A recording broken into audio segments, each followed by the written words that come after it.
ये कहानी है मदनपुर गांव में रहने वाले मोहन की, जिसका मन खेतीबाड़ी और बाकी के काम काजों में बिल्कुल भी नहीं लगता था।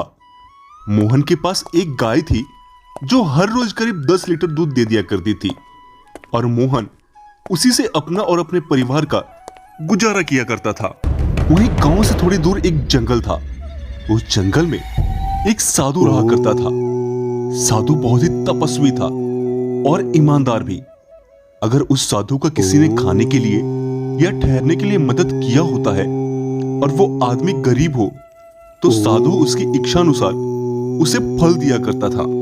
एक दिन साधु भ्रमण करके वापस आ रहे थे, तभी उन्होंने देखा कि एक खेत खाली और बंजर है। पता नहीं ये किसका खेत है। क्या वो सच में इतना आलसी है कि उससे अपने खेतों का काम भी नहीं हो पा रहा है? नहीं नहीं, बिना किसी प्रमाण के किसी के बारे में ऐसा सोचना धर्म नहीं। मुझे अब अपनी कुटिया की तरफ चलना चाहिए, पर मैं थक भी गया हूं और अंधेरा भी होने वाला है। क्यों ना आज इसी गांव में किसी मनुष्य के यहां शरण ले लूं। हाँ, ये अच्छा रहेगा। साधु मोहन के घर आता है और बाहर से ही आवाज लगाता है, क्या घर पर कोई है?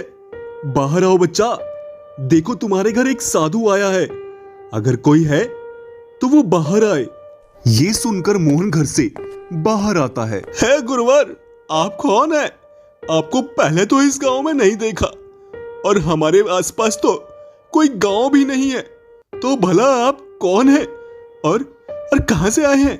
हाँ बताइए, कहां से आए हैं? बालक, मैं यहीं अपने गांव के आगे जो जंगल है वहीं रहता हूं। जंगल के बीचों बीच ही मेरी कुटिया है। संध्या हो चुकी है और मैं थक भी गया हूं। तो क्या आज रात को मैं तुम्हारे घर पर विश्राम कर सकता हूं? मुझसे अब और नहीं चला जाएगा। हाँ गुरुवर, क्यों नहीं। यह तो हमारे लिए सौभाग्य की बात होगी कि आप जैसे महान तपस्वी के चरण हमारे चौखट में पड़े हैं। आइए, पधारिए। अंदर आने के बाद साधु उस बंजर जमीन के बारे में पूछता है। बालक, मुझे कुछ देर से एक बात अंदर ही अंदर खाई जा रही है। क्या तुम बता सकते हो कि तुम्हारे घर के उत्तर दिशा में जो पहला खेत है वो किसका है? लो कर लो बात। अरे गुरुवर, वो खेत मेरा ही है। पर ये सब आप क्यों पूछ रहे हैं? बालक, इतना अच्छा खेत होने के बाद भी तुम उसमें खेती नहीं करते, क्या कोई समस्या है? परेशानी वरसानी तो कुछ नहीं है। देखिए, ऐसा है कि मेरे पास एक गाय है और वो देती है अच्छा खासा दूध, जिससे मेरा घर चल जाता है। तो भला इतनी मेहनत खेती में क्यों करने जाएं? हाँ, अब बोलिए, क्या हम गलत बोल रहे हैं? बालक, तुम क्या और धन नहीं कमाना चाहते? क्या तुम अपने आने वाले भविष्य के लिए कुछ बचाकर नहीं रखना चाहते? लो कर लो बात। महाराज देखिए, बात ऐसी है कि हम है थोड़ा आलसी इंसान। हमसे ये काम वाम नहीं होता है। मेरे पास जितना है उतने मैं खुश हूं। मतलब मेरा अनुमान ठीक था, ये इंसान सच में आलसी है। पर कोई इंसान इतना आलसी सच में हो सकता है क्या? लो कर लो बात। अब किस सोच में पड़ गए महाराज? कुछ नहीं बालक, ठीक है, तुम जाओ, आराम करो। अंधेरा भी हो गया है, मैं भी आराम करूंगा। प्रातःकाल होते ही निकल जाऊंगा। मोहन वहां से चला जाता है। जैसे ही आधी रात हुई, यह आदमी बहुत ही आलसी है, इसका कुछ ना कुछ उपाय तो करना ही पड़ेगा। कल सुबह होते ही इसे इसकी इच्छा अनुसार वरदान दे दूंगा, तब इसका रहन सहन भी बदल जाएगा। सुबह हो गई थी, सब गांव वाले उठ गए थे। साधु मोहन से बोलता है, बालक, मुझे तुमने अपने घर में शरण दी, मांगो, क्या मांगते हो? जो भी मांगोगे मैं दूंगा। लो कर लो बात। अरे महाराज, भला मुझे क्या जरूरत होगी, मैं तो बस खुश हूं। अब बस आराम करूंगा आपके जाने के बाद। ठीक है बालक, मैं चलता हूं, अपना ख्याल रखना। हाँ महाराज तो अब चले गए, अब मैं भी आराम करता हूं, बहुत देर का उठा हुआ हूं। बहुत ही विचित्र इंसान था, वरदान देना चाहा तब भी नहीं लिया। अब तो एक ही उपाय है, हाँ यही करता हूं, उसकी गाय को उससे दूर करूंगा, तभी वो अपनी जीविका के लिए आलस त्याग दूसरे उपाय करेगा।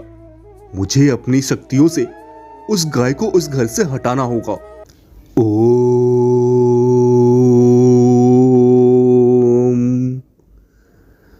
ओम।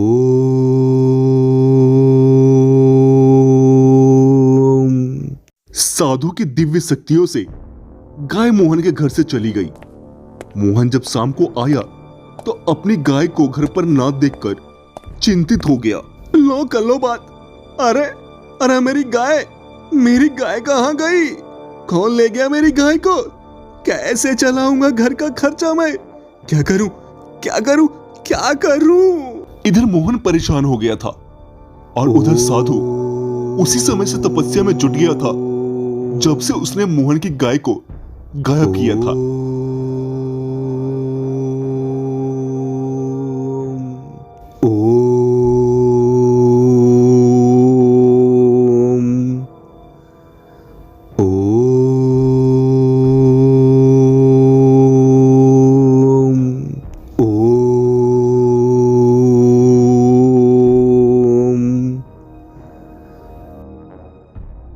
करीब 4 साल बीतने के बाद साधु की तपस्या पूरी हुई।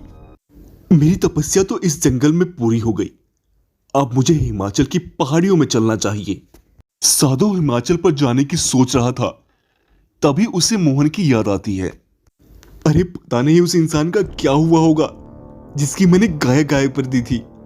मुझे तपस्या करते करते पता नहीं कितने साल बीत गए, क्या हुआ होगा उसका?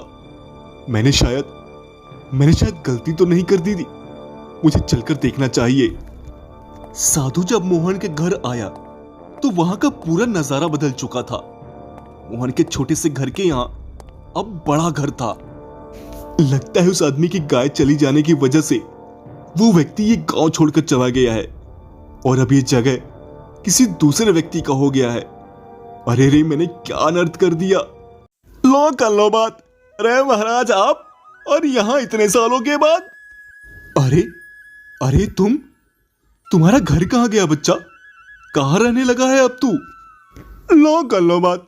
अरे महाराज, आपके सामने जो घर है वो घर मेरा ही तो है।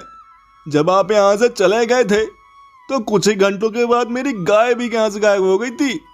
मेरे पास जीविका के लिए कुछ नहीं बचा था। मैंने लकड़ियां बेचनी शुरू कर दी थी, धीरे धीरे पैसा जमा किया और जो जमीन बंजर पड़ी थी उसमें फलों का बगीचा बनाया और आज मेरे पास बहुत सारा पैसा है।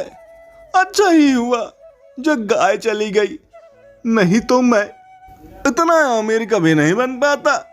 आलस्य बहुत बुरी चीज होती है, मैंने उसे त्याग दिया। इस तरह मोहन ने अपना आलस्य त्याग दिया और अपनी मेहनत की वजह से अमीर बन गया। दोस्तों, अगर आप भी आलस्य करते हैं तो अपने आलस्य को दूर करिए और काम में पूरा मन लगाइए, आपको भी सफलता जरूर मिलेगी।